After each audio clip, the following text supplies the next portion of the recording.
আজকের এই সংবাদ সম্মেলনে উপস্থিত রয়েছেন বাংলাদেশ জাতীয়তাবাদী আইনজীবী ফোরাম কেন্দ্রীয় কমিটির যুগ্ম মহাসচিব জনাব অ্যাডভোকেট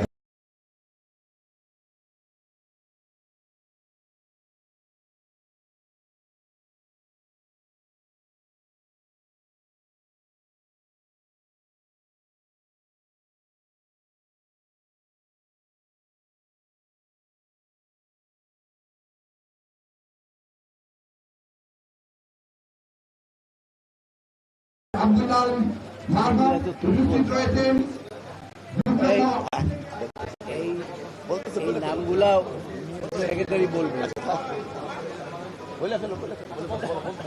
উপস্থিত রয়েছেন যুগ্ম মহাসচিব শহীদুজ্জামান, উপস্থিত রয়েছেন যুগ্ম মহাসচিব অ্যাডভোকেট মোহাম্মদ আলী, উপস্থিত রয়েছেন সহসভাপতি জনাব অ্যাডভোকেট গোলাম মোহাম্মদ চৌধুরী আলাল, উপস্থিত রয়েছেন সিনিয়র যুগ্ম মহাসচিব মিস্টার কুদ্দুস কাজল, উপস্থিত রয়েছেন সাংগঠনিক সম্পাদক গাজী কামরুল ইসলাম সজল, উপস্থিত রয়েছেন সদ্য ঘোষিত বাংলাদেশ জাতীয়তাবাদী আইনজীবী ফোরাম সুপ্রিম কোর্টের সম্মানিত আহ্বায়ক জনাব সিনিয়র অ্যাডভোকেট এম বদরুদ্দোজা বাদল, উপস্থিত রয়েছেন senior advocate mister Abdullah Al Mamun, উপস্থিত রয়েছেন আইনজীবী ফোরাম কেন্দ্রীয় কমিটির বিপ্লবী মহাসচিব জনাব ব্যারিস্টার কায়সার কামাল, উপস্থিত রয়েছেন বাংলাদেশ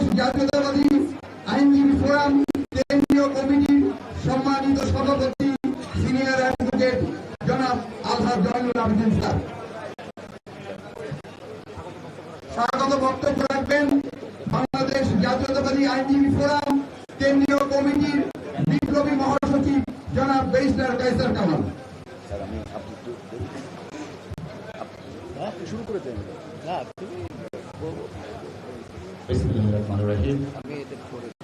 সম্মানিত নেতৃবৃন্দ, উপস্থিত সাংবাদিক ভাই ও বোনেরা, আসসালামু আলাইকুম। আপনারা ইতিমধ্যেই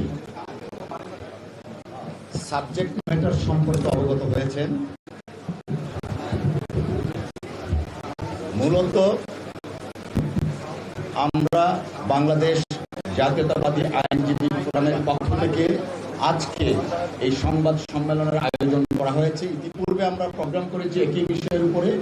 আমরা আইনজীবী সমাজ অত্যন্ত হতাশ, ক্ষুব্ধ, এবং আমরা মনে করছি আইন মন্ত্রণালয় এবং স্বরাষ্ট্র মন্ত্রণালয় তারা যথাযথ দায়িত্ব পালন করছেন না বিধায় খায়রুল হক সাহেবকে এখনো আইনের আওতায় আনা হয়নি, যে কারণে বাংলাদেশের আইনজীবী সমাজ হতাশ এবং ক্ষুব্ধ। আর তারই প্রেক্ষিতে আজকের এই সংবাদ সম্মেলন। আপনারা জানেন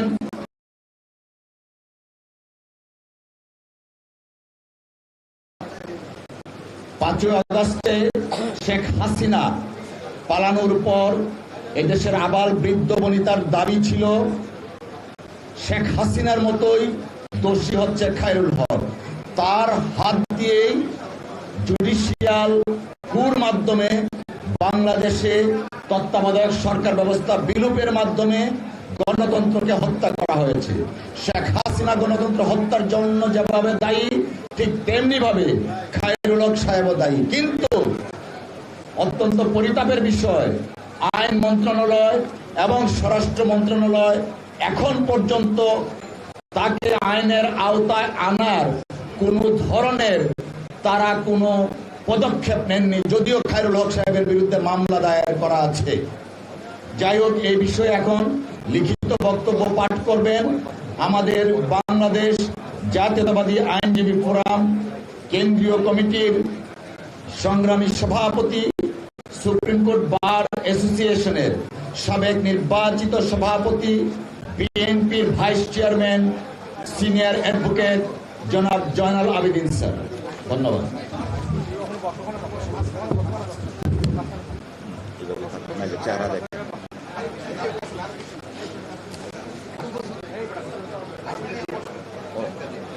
বিসমিল্লাহির রহমানির রহিম।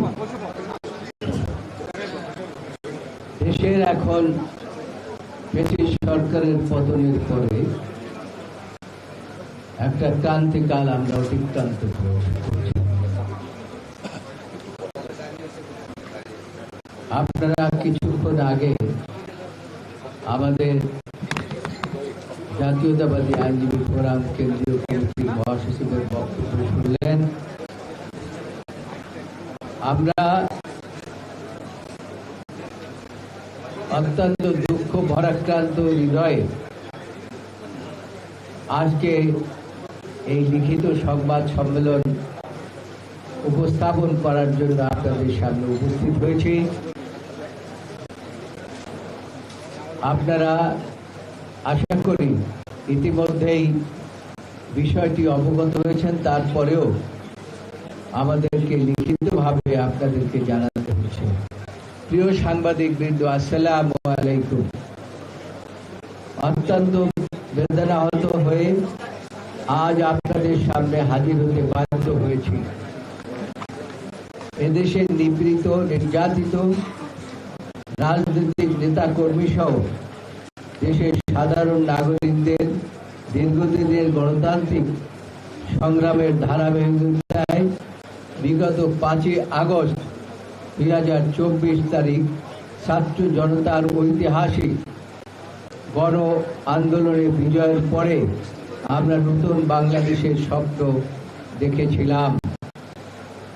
এখানে যে জিনিসটি আমরা লিখি নাই সেটা হচ্ছে ছাত্র জনতার সাথে, যদিও আইনজীবীরাও জনতা, কিন্তু তারপরে আইনজীবীদের ভূমিকা এই ফ্যাসিস্ট সরকারের পতনের জন্য ছিল অন্যতম, এবং তারা মামলা মকদ্দমায় জর্জরিত ছিলেন এবং জেলখানায়ও আবদ্ধ ছিলেন দীর্ঘদিন।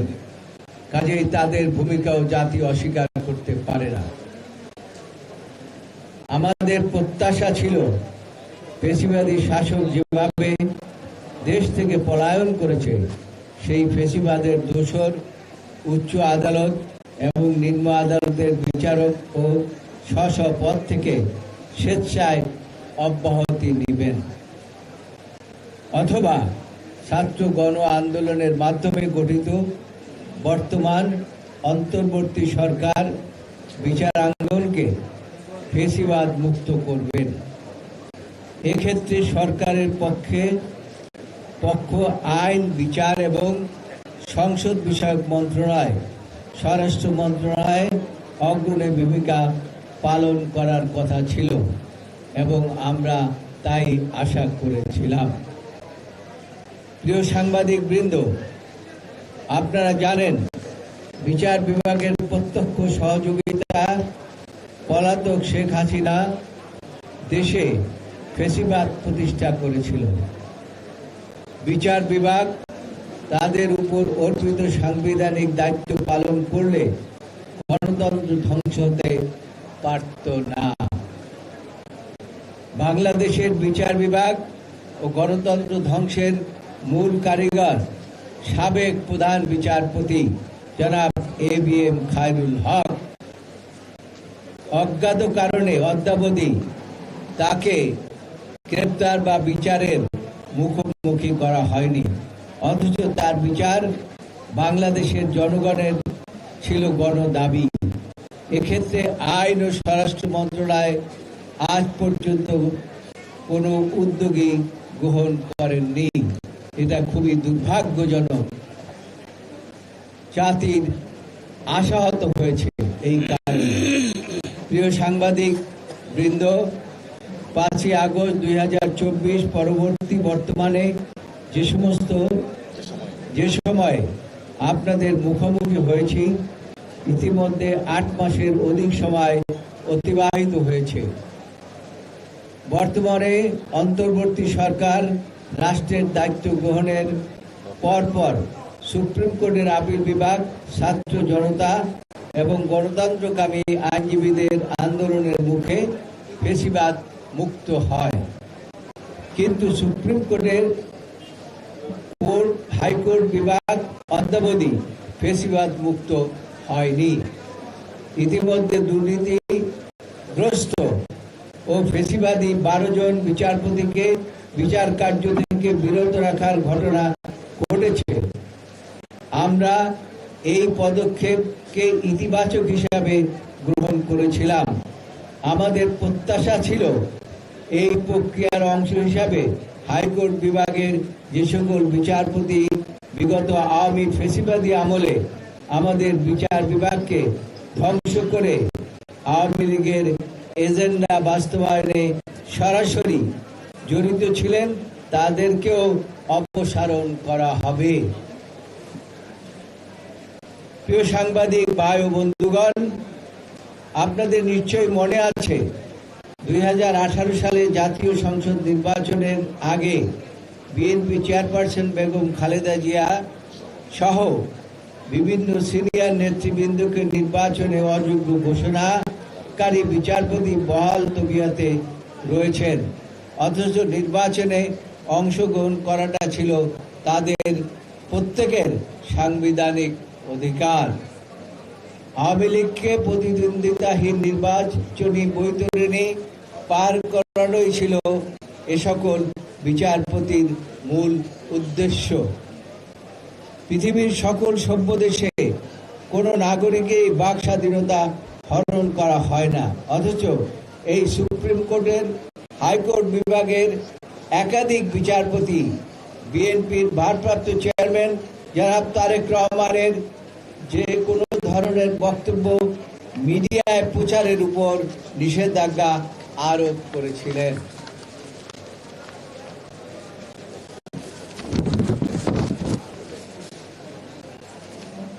এই আরোপ করেছিলেন একজন বিচারপতি। এই বিচারপতি কতটা নির্লজ্জ না হলে আদালতের এজলাসে নিজে একটি দলীয় প্রধানের প্রকৃতি স্থাপন করে তা সংবাদ মাধ্যমে প্রকাশ করেছিলেন। অতীতে সুপ্রিম কোর্টের এজলাসে ভাঙচুর, প্রধান বিচারপতির দরজায় লাথি মেরেছে এমন নির্লজ্জ দলীয় ক্যাডার ও বিচারপতি হিসাবে বহাল রয়েছেন। এটা খুবই দুর্ভাগ্যজনক। আমাদের ভাবতে অবাক লাগে, দেশের জনপ্রিয় রাষ্ট্রপ্রধান এবং স্বাধীনতার মহান ঘোষক শহীদ রাষ্ট্রপতি জিয়াউর রহমানকে ডাকাত দলের প্রধান হিসাবে আখ্যা দানকারী বিচারপতিও বিচার কার্যে এখনো নিযুক্ত রয়েছেন। প্রিয় সাংবাদিক বৃন্দ, আপনাদের নিশ্চয়ই মনে আছে বিগত ফ্যাসিবাদী হাসিনা সরকার তার অবৈধ ক্ষমতাকে দীর্ঘায়িত করার জন্য নগ্নভাবে আদালতকে ব্যবহার করেছিল। উচ্চ আদালত এবং অধস্তন আদালতের বিচারকদের নির্লিপ্ত প্রত্যক্ষ সহযোগিতায় এই দায় এড়াতে পারেন না। সারা দেশে হাজার হাজার বিরোধী দলীয় নেতাকর্মী ও সাধারণ নাগরিককে মিথ্যা মামলায় আটক আদেশ প্রদান এবং রিমান্ডে নিয়ে নির্যাতনের আদেশ প্রদান, এমনকি আইন শৃঙ্খলা রক্ষাকারী বাহিনীর গুম খুনের সহযোগিতা হিসাবেও নির্লজ্জ আদেশ প্রদান করেছেন অধস্তন আদালতের কিছু উচ্চাভিলাষী বিচারক। তাদের অধিকাংশের বিরুদ্ধে ঘুষ, দুর্নীতি, সুনির্দিষ্ট অভিযোগ রয়েছে। এ সকল দলবাজ বিচারকরা বেছে বেছে বিএনপি নেতা কর্মীদের বিরুদ্ধে দায়েরকৃত মিথ্যা ও হয়রানিমূলক মামলা কোনো রকম সাক্ষ্য প্রমাণ ব্যতিরেকেই অথবা পাতানো সাক্ষীর সাক্ষ্য দেখে আদালতের নির্ধারিত সময়ের পরে রাতের বেলায় মোমবাতি জ্বালিয়ে তথাকথিত বিচারের নামে মিথ্যা মামলা সাজা প্রদান করেছেন। এ ধরনের কোন বিচারকের বিরুদ্ধে কোনো ব্যবস্থা গ্রহণ করা হয়েছে বলে আমাদের জানা নাই, দেশের কোথাও না, পৃথিবীর কোথাও না। অথচ এই দেশে আইনের শাসন প্রতিষ্ঠা এবং মানবাধিকারের প্রতিষ্ঠার জন্য এ সকল দল ও দুর্নীতিবাজ বিচারককে অপসারণ ছিল অতীব জরুরি। দুর্ভাগ্যজনকভাবে তা আজও করা হয়নি। প্রিয় সাংবাদিক বন্ধুগণ, বাংলাদেশে গণতন্ত্র পুনঃপ্রতিষ্ঠা, আইনের শাসন, মানবাধিকার রক্ষায় আমরা অবিলম্বে উচ্চ আদালত এবং নিম্ন আদালতের ফেসিবাদের দোষর ও চিহ্নিত দুর্নীতিবাজ এবং দলবার বিচারকদের অপসারণ দাবি করছি। পাশাপাশি বাংলাদেশের বিচার বিভাগ গণতন্ত্র ধ্বংসের মূল কারিগর সাবেক প্রধান বিচারপতি জনাব ABM খায়রুল হককে অবিলম্বে গ্রেপ্তার এবং বিচারের মুখোমুখি করতে হবে। এই খায়রুল হকের কারণে যত হত্যাযজ্ঞ এই বাংলাদেশে, যত গুম খুন যা কিছু হয়েছে, সব কিছুর মূল হোতা হচ্ছেন এই খায়রুল হক। কাজেই তার বিচার অবশ্যই হতে হবে এবং না হলে পরে জনগণ তার বিচার করবে অবশ্যই। এখন এই সম্পর্কে এই লক্ষ্যে কার্যকর গ্রহণের জন্য সরকার স্বরাষ্ট্র মন্ত্রণালয়, আইন, বিচার ও সংসদ বিষয়ক মন্ত্রণালয়ের প্রতি আহ্বান জানাচ্ছি। আমাদের কর্মসূচি যেটা আছে পরবর্তীতে, এটা সাধারণত আমাদের সম্পাদক সাহেব ঘোষণা করে থাকেন এবং সেই লক্ষ্যে আমাদের মহাসচিব এই কর্মসূচি আগামী দিনে আমাদের এই সম্পর্কে কি কর্মসূচি হবে সেটা ঘোষণা করবে।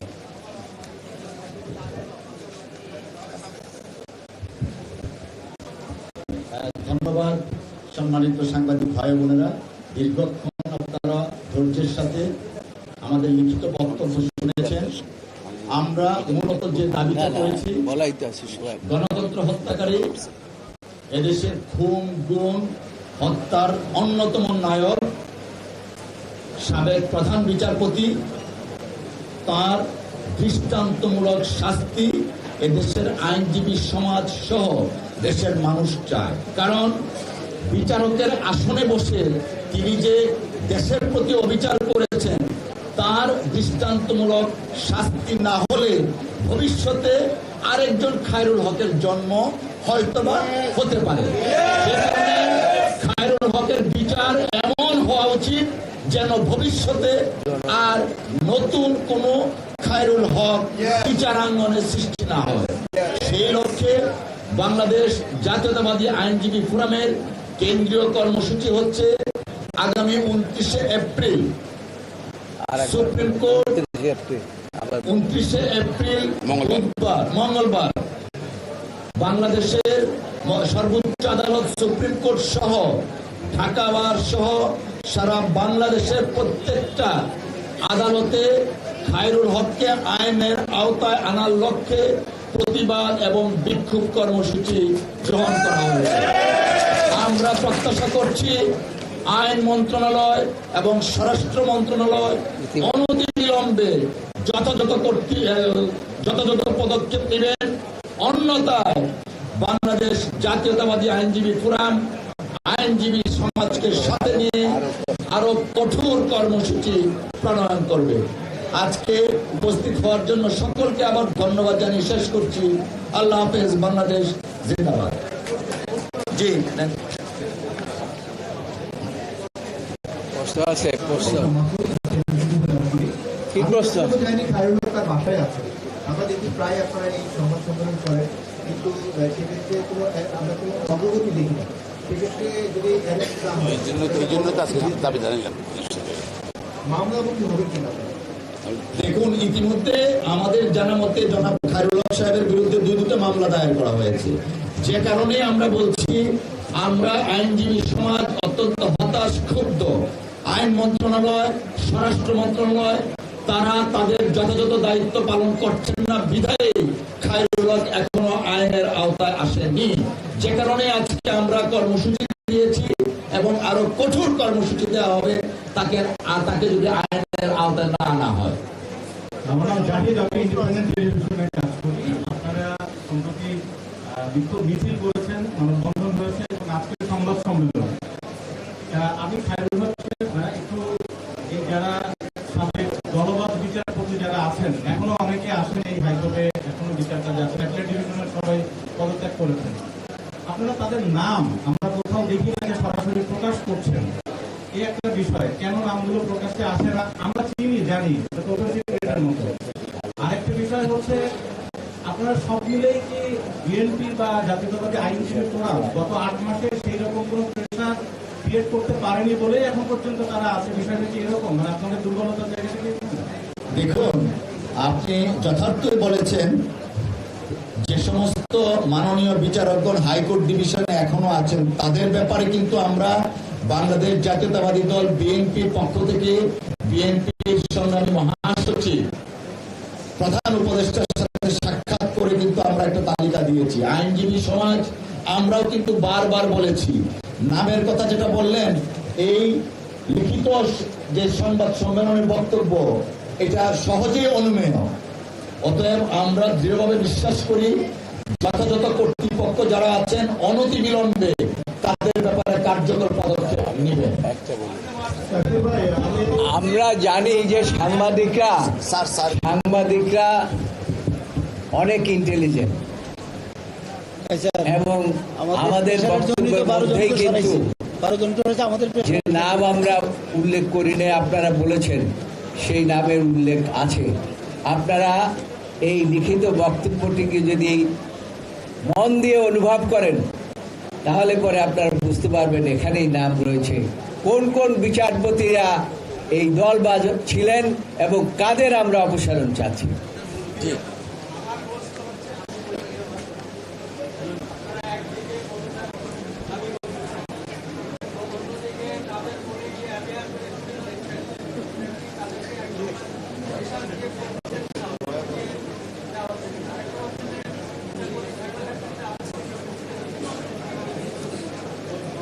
স্যার, আমি একটা রিলেটেড প্রশ্ন করি।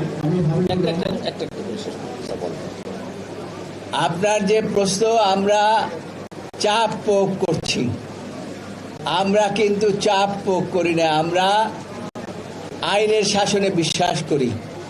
আইনজীবীরা আইনের শাসন, মানবাধিকার, গণতন্ত্রে বিশ্বাস করে এবং বিচার বিভাগ স্বাধীনভাবে দায়িত্ব পালন করুক এটাই চায়।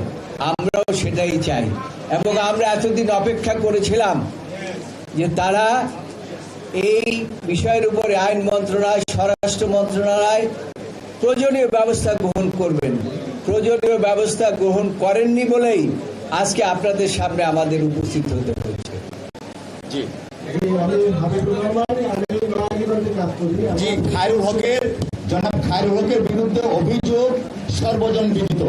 গণতন্ত্র হত্যা করেছেন, দেশের মানুষকে তিনি হত্যার জন্য প্ররোচিত করেছেন তার রায়ের মাধ্যমে এবং স্বপ্রণোদিত হয়ে দেশের সংবিধান, গণতন্ত্রকে তিনি হত্যা করেছেন।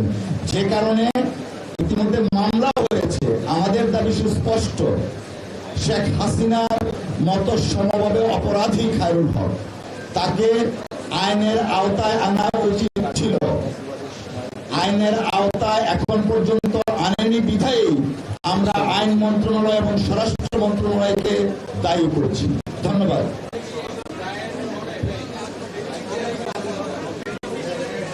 জি না, তার এই রায়ের পরে গণতন্ত্র যেভাবে হত্যা হয়েছে ঠিক শেখ হাসিনার ফেসিবাদকে প্রতিষ্ঠিত করেছে তার এই রায়। জি ভাই, আপনার শেষ কথা যদি বলি, সংসদীয় সরকার মামলার রায় উনি বাতিল করে এবং 3 বার জাতীয় সংসদ নির্বাচন রাখার কথা ভাববার রায় ছিল, তারপরে উনি লিখিত রায় সেটা বাদ দিয়ে দিচ্ছেন। এরপরে বাংলাদেশে যা হওয়ার সবাই আমরা জানি। এই দাবি আপনারা দীর্ঘদিন থেকে করে আসছেন ওনার বিচারে। তো এখানে আমরা জানি যে ওনার বিরুদ্ধে ঢাকা এবং নারায়ণগঞ্জের মামলা আছে।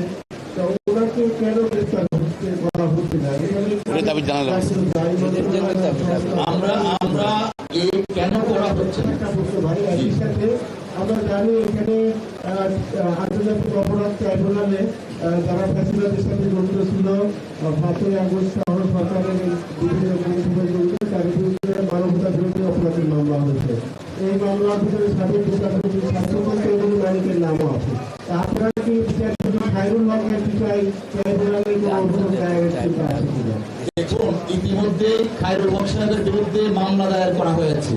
কেন এখন পর্যন্ত গ্রেফতার করা হয়নি সেজন্যই তো আমরা দাবি জানাচ্ছি এবং সাংবাদিক বন্ধুদেরকে আমরা অনুরোধ জানাবো, আজকে আমাদেরকে যেভাবে জিজ্ঞাসা করেছেন মাননীয় আইন উপদেষ্টা এবং স্বরাষ্ট্র উপদেষ্টাদেরকে জিজ্ঞেস করা উচিত কেন এখন পর্যন্ত গণতন্ত্র হত্যাকারী ফেসিবাদের প্রতিষ্ঠাকারী খায়রুল হককে কেন এখন পর্যন্ত এই সরকার গ্রেফতার করা হয়নি।